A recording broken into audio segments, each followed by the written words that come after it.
Would you look at that?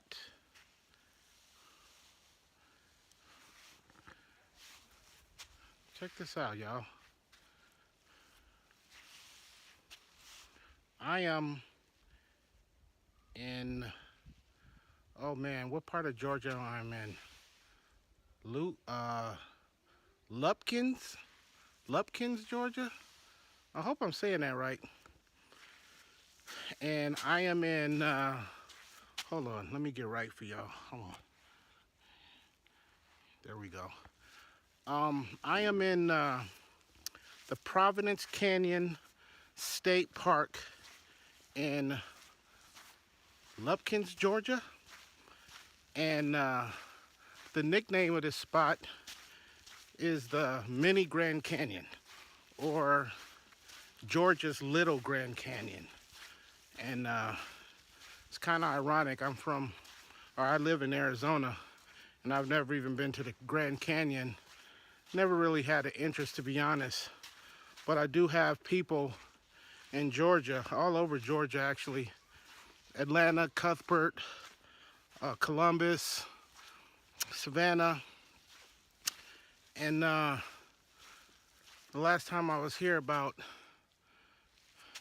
in September, August, September, my cousin brought me here, and I said, well, when I come back here, I'm gonna definitely hike this area and make a video.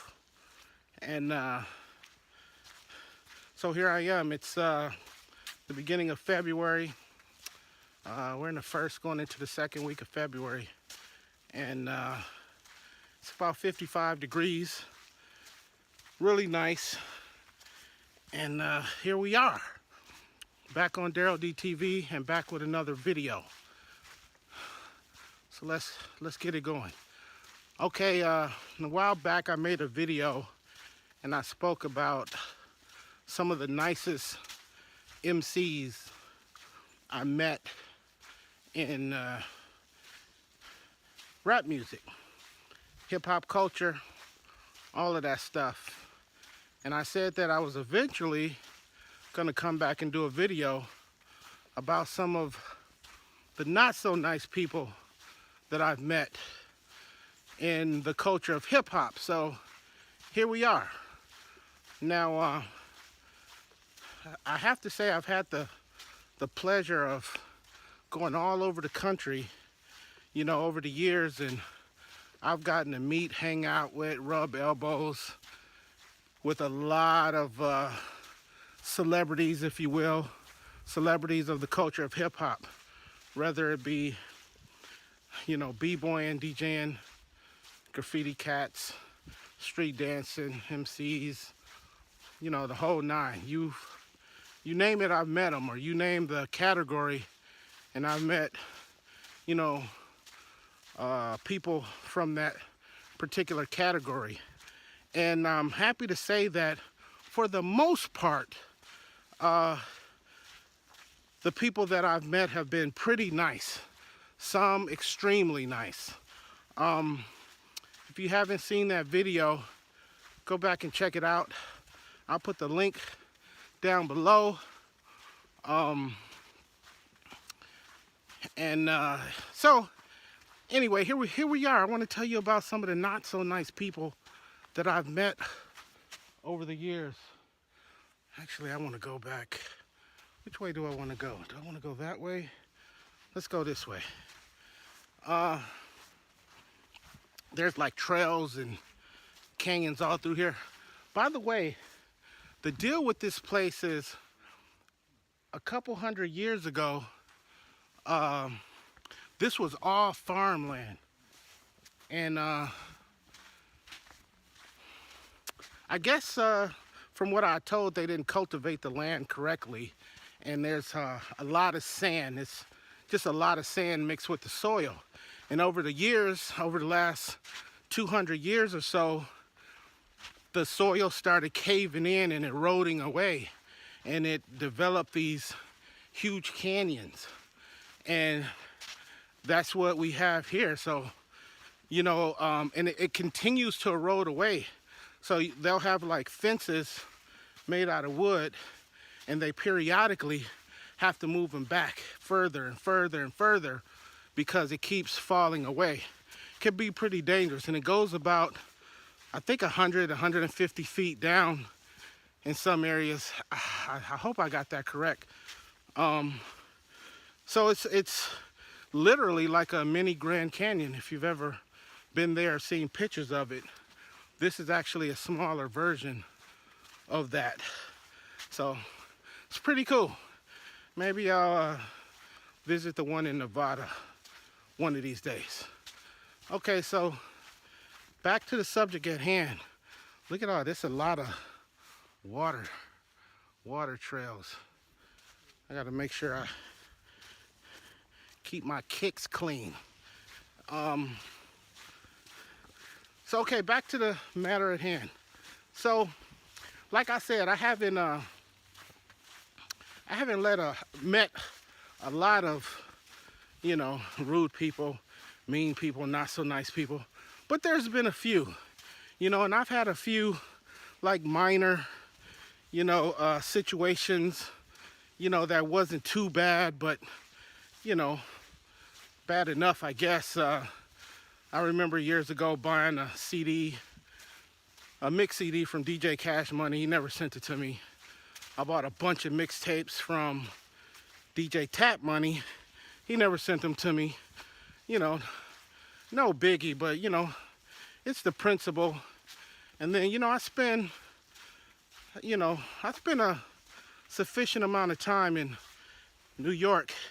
Y'all bear with me, I'm dodging and weaving.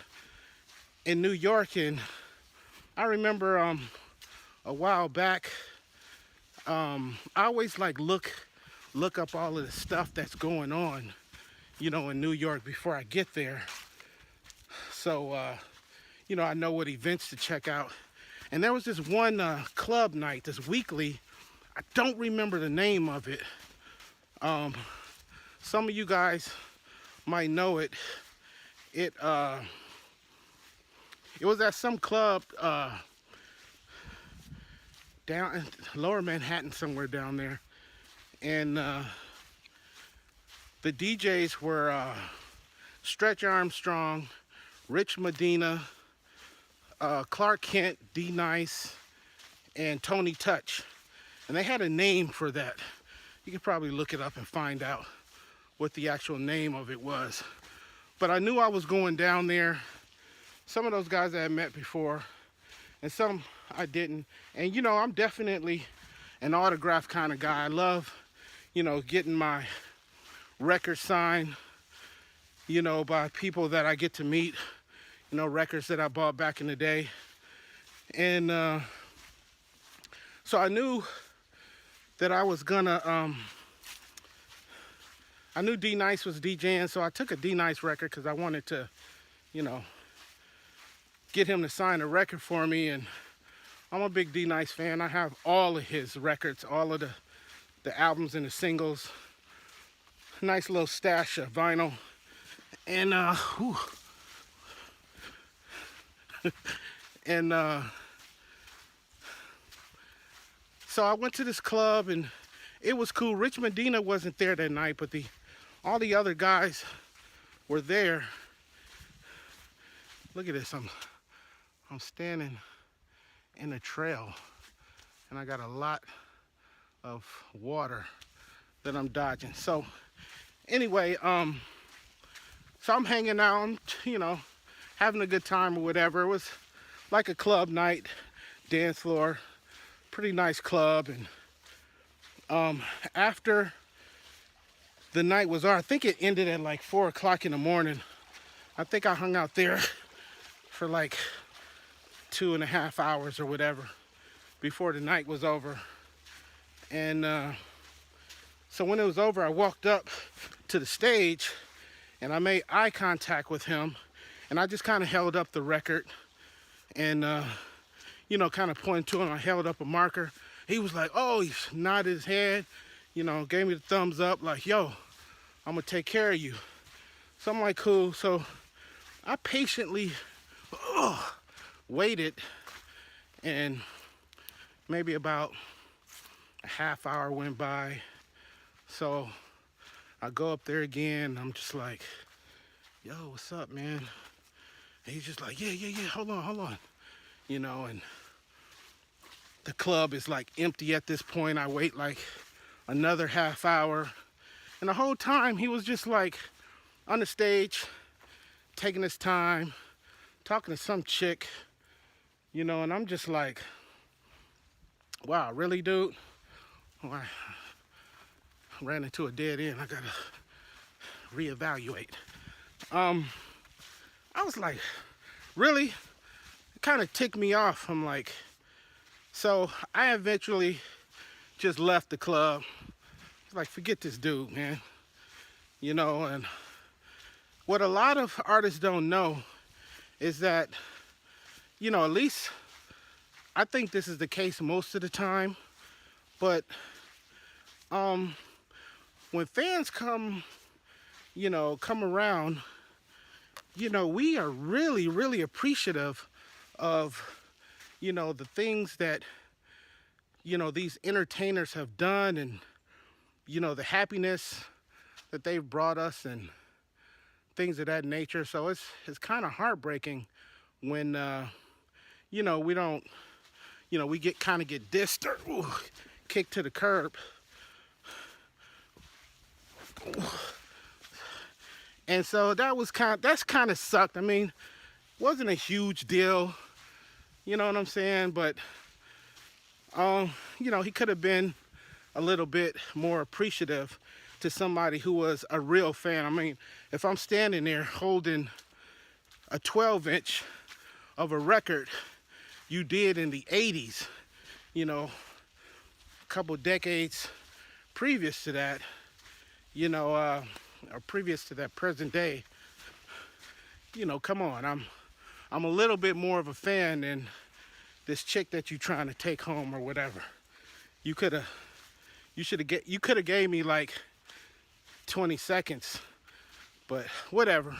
I ain't tripping, but it was kind of upsetting. I don't know if I'd approach him again. I don't know. But yeah, so that was a little minor situation. I remember being at Rock the Bells. What was it? Jones Beach, I think it was. Was that in Long Island or something? And a bunch of us, we saw Pete Rock, and we was just like, yo, Pete, yo, waving him over. People wanted pictures or whatever. And he was like, hold up, he was on the phone. And then when he was done with his call, he just went further back in the backstage area. It was like outside on where the smaller stage was. Excuse me. And I was like, really? You just gonna ignore us? You gonna just... He was leaning up against the wall with his arms folded. Maybe he was having a bad day. Really, Pete? Come on, man. All the money I done spent on you. But like I said, not a big deal, but kind of upsetting. These guys don't know that in my home, in my collection, I've got every piece of vinyl that they ever put out. All of them. If not all of them, 90 to 95%. Especially if you came out in the 80s or 90s. I pretty much have everything you ever put out.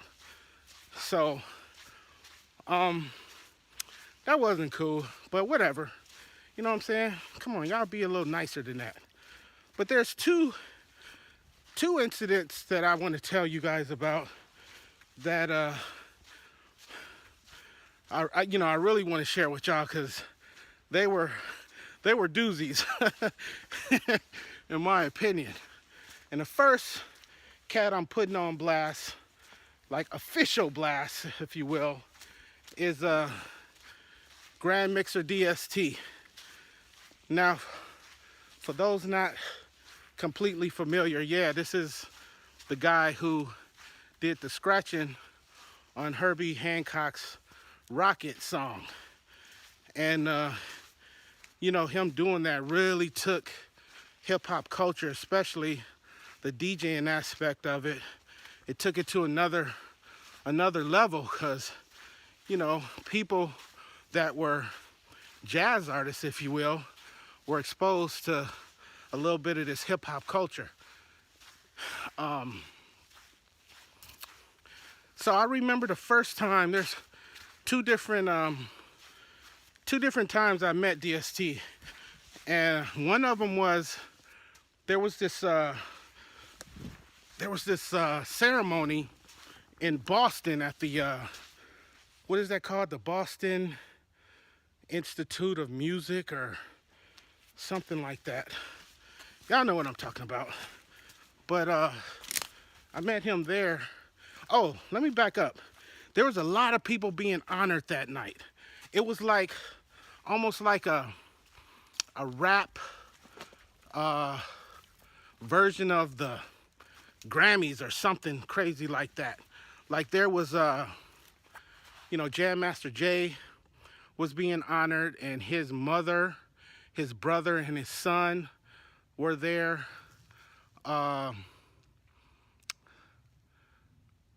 Was it DST? Was he the one being honored? I think he was being honored. Some guy who worked on the Thriller album was being honored. Molly Mall was being honored. DJ Premier was being honored. Who else? There's a lot of people, a lot of cool people, man. And I was on the internet somewhere, and I found out about this was a while back. This was maybe, I don't know, 13 years ago. But as soon as I found out about it, I booked me a trip to Boston. You know, I was like in and out. I just went in for the show and came out, slept in my car that night, went to Tower the next day before I went to the airport. Tower was going out of business. All of their albums was on clearance, so I cleaned up. But anyway, and the other cool thing is that the people that were being honored, there was other people that were like the presenters of these awards, you know. And I remember, Fab Five Freddy was there. I remember, am I Evidence? No. Alchemist presented the award to DJ Premier. And yo, man, Alchemist got up there and he just poured his heart out, about how much he loved and admired Premier. It was really heartfelt. There weren't any camera phones back then, if I'm not mistaken. I don't think there was. I didn't see any. Anyway, and then right after that, Premier presented the award to Molly Mall, and he got up there and he was like, yo, everything the Alchemist just said about me, that's what I'm saying about Molly Mall. It was really cool, man. There were performances. I think 7L and Esoteric, they performed. I forgot who they was representing. There was a band that actually performed. Rocket and DST performed with them. Rock Raider, my brother, he was there, and he did a routine in honor of Jam Master Jay. Jay's mother got on stage afterwards, and she was, that's a whole nother story what she was talking about. But it was really cool, man. It was a lot of DMC. He was there. He said some nice words about Jay, and their group. It was pretty cool. It was, and the crazy thing was, it wasn't like a hip hop crowd, because it wasn't like a hip hop event. It was just, it was all, there was people from pop, from pop music and whatnot. Man, I might need to turn back. Ooh. And so there was people anywhere from, their teens all the way to people who looked like they were in their 60s. And so it was a very diverse crowd. It was really cool. So anyway, I knew who was going to be there. I had like a record bag full of records to get signed. And I was just kind of making my round. So, I got to meet Molly Mall, get a signature from him. Fat Five Freddy. DMC dipped out, so I wasn't able to see him. But it was a very, very cool show. So anyway, back to DST. So after it was all over, he's out in the auditorium part of this venue, and there was nobody around him. So I went up there and I had the if anybody's familiar, I gotta get out of here. If anybody's familiar with the Executioner album, I think it was the Built from Scratch album, the one where they reenacted the Public Enemy, Yo Bum Rush the Show album cover. I had that record with me because I wanted to get everybody, on that record. I wanted to get them, their autographs on that album cover. And so I walked up to DST and I just asked him, "Hey man, could you sign a record for me?" And he just looked at me. He looked at me like, like I was just really, really bothering him. He looked at me like, and he just took it. He signed my record. And then I think I mentioned in another video that I have a sneaker collection that I have signatures all over it from the legends of hip hop culture. And after he signed my record, I was like, "Hey, could you sign my shoe?" And man, he just looked at me again like, man, like he was pissed. Like, "Why are you bothering me?" Like, I was just like, man, really kind of pissed me off. He signed my shoe, gave it to me, and I think he was looking for his daughter or something. And he asked somebody, "Hey, where's my daughter?" Something like that. But he was, I don't know, having a bad day. I don't know. But it kind of pissed me off. And one of the reasons is, look, dude, I'm a fan. I got your records. You know what I'm saying? And plus, you ought to be happy that somebody's acknowledging you, because I know you don't get acknowledged like that on a daily basis. I bet the average day for you, nobody know you from a can of paint. And probably if you were standing right next to me, I wouldn't know who you were. Most people wouldn't. So, you should be happy that somebody's even acknowledging you and wants a little bit of your attention. I don't know what your problem was, but hey, it ain't my fault. I was just trying to get a little memory of that day on the record. Thank you for signing my record and my sneaker. I really do appreciate it, and I'll keep it forever. But you could have been a little nicer. You could be nicer to your fans, man. I don't know if anybody else have had, any kind of experience like this, but it wasn't cool. Real talk, it wasn't cool. And then maybe a year later or so, I'm in New York, and I'm at the Tools of War Park Jam at Crotona Park in the Bronx. And man, that's a whole nother subject. Crotona Park, woo! Christy Z, Popmaster Fable, love you guys.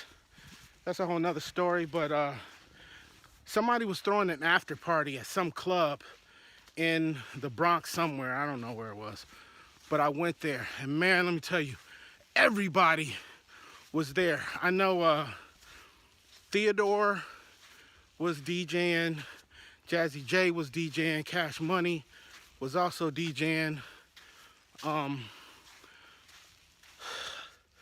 Brand Nubian performed, but just hanging out was like Cool DJ AJ, rest in peace.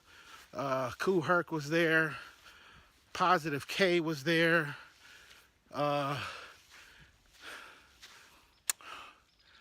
Melly Mel was there. I think Lord Jamar was there. Well, yeah, he was there because they were performing. Um, who else was there? There was a lot of people. I'm trying to think of who else was there. And DST was there. And so I was hanging out. He went outside at one point, and I was hanging out. The club had this like lobby, like this little hallway. You come in from outside, there's like this lobby hallway type of deal that was probably, I don't know, 25 feet, 25, 30 feet long. And I was just in there by myself. So when he came in, you know, I'm like, perfect time, you know, and I asked him, could he sign, was that a record? I got him, I asked him to sign something. I don't remember exactly what it was. I might have just had him sign the record on the first one and a sneaker on the second one. I don't fully remember. But he gave me that same look again. He just looked at me like, man, are you serious? Like, you bothering me? You actually bothering me? You know, and I couldn't believe it. Twice in a row, 2 different cities, just trying to get an autograph. I'm a fan, dude. Really, man? Really? So, you know, that was the second time. I don't know if I'd ever approach him ever again. I don't really have a reason to. So, DST, you get the gas face. For real. You know, take it how you want it. But yeah, that was offensive to me. I'm a fan. I done spent money, plenty of money on you. So, yeah. That was one of the doozies that I wanted to share with you guys. And make sure that in the comments, if you guys have ever had any, you know, not so nice situations with people you've met, famous people in any aspect of the entertainment business, let me know. I'd like to hear about them. So, excuse me. I'm trying to keep my sneakers dry, y'all. So the second doozy, the second cat I want to talk about, or I want to share the experience with you guys. Ooh, I'm trapped. How do I get out of here? Oh, hold on a minute. Hold on. They got me trapped. Ooh. You can't keep a black man down. It's that Tupac. The second experience has to do with Kool Herc. Yep, that Kool Herc.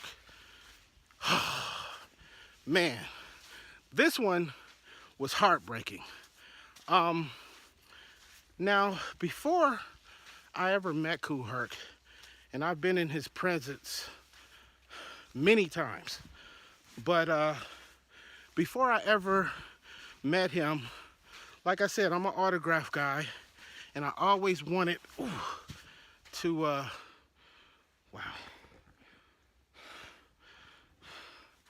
I'm getting trapped, y'all. I always wanted to get, let me start over. Before I had ever met Kool Herc, I was on a mission to meet the 3 godfathers of hip-hop music, rap music, party music, DJing, however you want to say it. Those 3 being Africa Bambaataa, Kool Herc, and Grandmaster Flash. Yes, I have met all 3 of them at this point, more than once. And the first time I met Herc, it was let me see. I think it was the mid 2000s.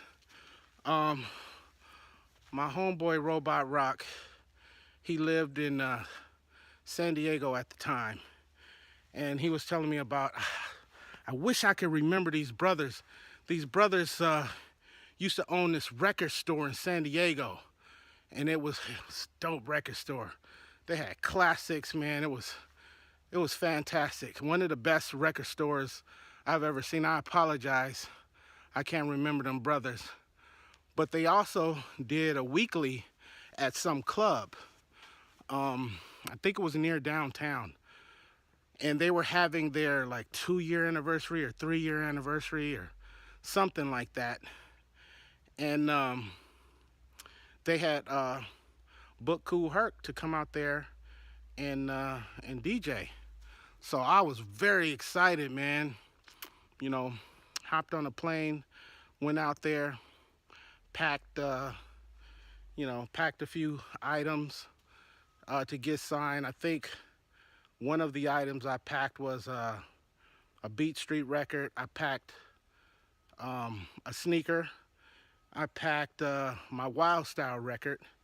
No, Herc was not in Wild Style, but I think Wild Style kind of encompasses, you know, the culture as a whole.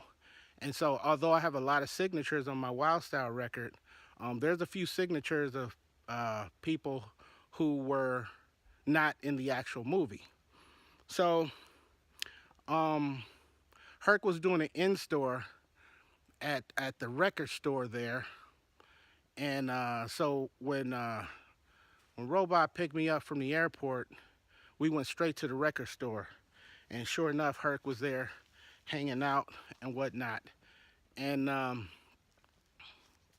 yeah, I went up to him and introduced myself, shook his hand, and I asked him, you know, could he sign some stuff for me? Now, Rob, because we went straight to the record store, Rob didn't get to bring any of his records to get signed. So I just gave him my Beat Street record. You know, me and Rob go way back, like a Cadillac with 4 flats. I was like, yeah, I'll get the record again. So I just gave it to him. So I just had my my Wild Style record and my sneaker. And so I pulled out my Wild Style record and I asked him, hey, could you sign this for me? And he was just like, you know, real loud. I wasn't in this movie. You know, there was a fictitious character that portrayed me in this movie. But you know what? I'll deface your record. And he takes a marker and he writes Kool Herc real big over the whole front of the record. Completely ruined it as far as I'm concerned. And the crazy thing is I found that record back in the, I think it was the late 90s, mid 90s at this record store in my hometown of Milwaukee called Musical Memories. If you're ever in Milwaukee, go check them out. Everything in that store is mint. This record was mint. It was beautiful. Looked like it came right off the press. And this dude defaced my record. His words, defaced my record. So I was just like, wow, really? So then I pull out my sneaker and I asked him, hey, can you sign my sneaker? And then he starts like doing his nose and going like this and like, man, did you fumigate this thing first? Did you fumigate this? Like, just real rude. Here I am asking you for an autograph and you dissing me. So he signed it, gave it back to me, and I just kind of stepped to the side. And then Rob walked up. Ooh, Robot Rock walked up behind me, and he asked him to sign the Beat Street record. And then Herc goes, see, now this is what I'm talking about. I was actually in this movie, you know, and he signed the record for Rob, and that was that. And I was just like, so that was like my first encounter with Kool Herc. Now, I've not run into him. I went to a party in Las Vegas, a Sedgwick and Cedar party where all of those cats were at this club, flew into Vegas just to hit up the party and meet these guys, and flew right back to Phoenix. And once again, just kind of a rude guy. I run into him at the Crotona Park Jam, Tools of War, many times, and just been rude. I remember I had Joe Conzo's Born in the Bronx book, and he's got, you know, look up Joe Conzo. He's the man. He's credited with being rap music's first photographer. He was like the official photographer. You know, he was boys with the Cold Crush back in the day. So anyway, I asked him if he would sign his picture in that book, and he was like, I don't support that book. And he just looked away. I was just like, really? And I've met him, you know, I've been to the park a bunch of times, and every time I've ever gone up to that guy, he just was rude, like, man, what are you so upset about? You're a bitter individual. You know, I don't know what happened to you, or if you weren't treated right by whoever, or the industry, or whatever, but whatever the case is, I'm not to blame. Don't blame me. I'm trying to show you some love. And, you know, after about 4 or 5 incidents like that, I was like, just done with this dude. I'm like, man, screw this guy. You know, he's a jerk. You a jerk, Kool Herc. I hope you see this video. You know, you be a lot more loved, a lot more appreciated, and a whole lot richer if you weren't such a bitter jerk. I'm gonna say jerk. I want to say something else. So, a couple years back, maybe like 3 years ago, me and my boy Franco, aka the Bronze Candidate, you know, we went to New York. Franco had never been to New York, and we had a great time. And Franco's a producer in Phoenix, and his group Shining Soul, they made a lot of noise, and so we hanging out at Toka Tuesdays. That's a whole nother story. Anybody that been to Toka Tuesdays, ooh, it's like Soul Train on crack in there. I mean, that's one of the most exciting club nights I've ever experienced. So we had Toka Tuesdays, and of course, you know, there's all types of celebrities and legends hanging out there. And Kool Herc was there. So since I got Franco with me, you know, Franco wanted to meet him, and because he was meeting all these other celebrities that was there. I think Rockweller was there that night. Rockweiler, I'm sorry. And I think Sadat X, he slipped in and slipped out. Who else would he see? What's that guy? Technology, the MC. There's a few people in there that night. And so Kool Herc was standing on the dance floor. He was talking to somebody, and I was kind of standing. It was at Cielo's down in the meatpacking district of Manhattan. And I was kind of standing behind the dance floor, or to the side of it, up where, you know, the lounge chairs and everything was. So he was kind of lower than I was. I was kind of standing a little higher than he was. And so I wanted to, you know, Franco, to meet him. And so I thought, man, you know, I know he's like, you know, a bit of a jerk. So I wanted to kind of just butter him up a little, you know, just to make the whole thing a little bit smoother. So I tapped him on the shoulder. He turned around, and I said, hey, man, when you get a free minute, you know, I want to buy you a drink. You know, and I don't even drink. So me buying somebody alcohol, you know, I must think highly of you in some way, shape, or fashion. I want to buy you a drink. He looked at me, he turned around, and he looked at me like I just asked him on a date or like I asked him for a kiss or something. He looked at me like, and then he said, I'll take the money or the weed, and turned around and completely ignored me. That's what he said. I'll take the money or the weed. I was like, done. I am done. I am done with you. And so at that point, I was like, I will never, ever say a word to this dude ever again. Go jump in the lake, Cool Herc. Tell him Daryl D said it. Again, it's not my intention to talk like this about anybody. I'm the nicest guy in the world. I'm a fan of everybody in hip hop culture. There's not too many people that I don't like.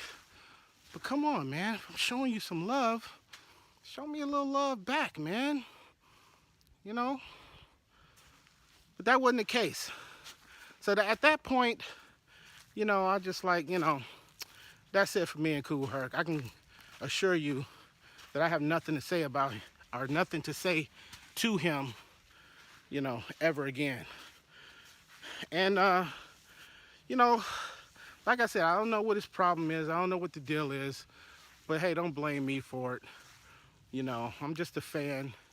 Just somebody who admires you for what you did and you taking DJing and you making the Bronx, you know, a household name, and or helping make it a household name, and you're part of the reason why people come from all over the planet to New York, to the Bronx, and to meet people like you and other individuals like you, those that have contributed so much. I still love you for what you did, but I ain't got nothing to say to you. So you're a bitter, you know, you're a bitter old fart for whatever reason. Still got love for you though. So there you have it, man. That's what I wanted to share with y'all. Some not so nice people I've met in hip hop culture. Again, leave me some comments below if you've had any kind of, you know, negative experiences with people, you know, in the entertainment business. It could be any aspect of the entertainment. Like I said, I've met a lot of people, and if you watch this channel, I've talked about a lot of different individuals, and I will continue to talk about, you know, these wonderful experiences that I've had, you know, over the years. And, you know, I've hung out with people that I never dreamed that I would be able to hang out with. So I've had a ball. It's been a nice ride. I hope it continues. And yeah, there you have it. So another video for Daryl D TV. What y'all think? Y'all think I'm tripping? I'm putting too much on it? Or do I have a right to feel, you know, the way I feel? Let me know, please. I'd like to hear what you have to say. So until next time, again, this is beautiful, what's the name of this place? I forgot the name. Province Canyon State Park in Lupkin, Georgia. So, from Georgia, this is Daryl D signing off. See you on the next one. Peace and love.